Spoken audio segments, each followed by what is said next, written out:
It may seem a bit trite to answer in this way. But if someone is asking the question, then they are really 99% of the way to finding the answer. Most people do not consciously ask themselves this question, either because they already have such a sense of freedom about being themselves, or because they are so trapped inside their life in some way that they just not aware it is possible.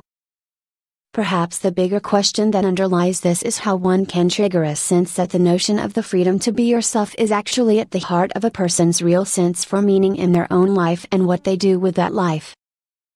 Many people, especially those who live very busy lives, would think that the idea of questioning things like this is something that they might do in retirement or is a question for people who have too much time on their hands.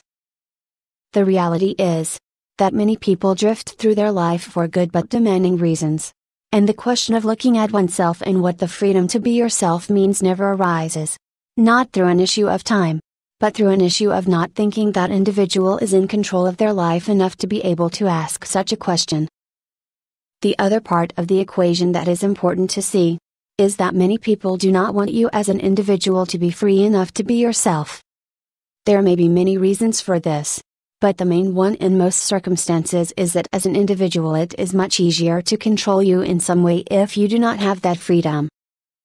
There's also a slight caveat often put up that there is no such real thing as freedom to be yourself, largely because of the implications in terms of how you might express that freedom if it were total.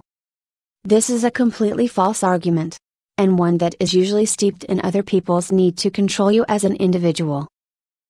For many people who are alcoholics or have been heavily affected by alcoholism, this need to have the freedom to be oneself goes to the very heart of recovery, and of the need for some awakening living of a spiritual way of life. The awakening of a spirit within is at the heart of all 12-step programs, as well as at the heart of many good religious and spiritual teachers if not all religions. The freedom to be is an unconditional freedom, that is often distorted by a number of pressures, both parental and societal in nature. An individual who is an alcoholic or has a drinking problem and seeks recovery is faced with a very stark choice once sober.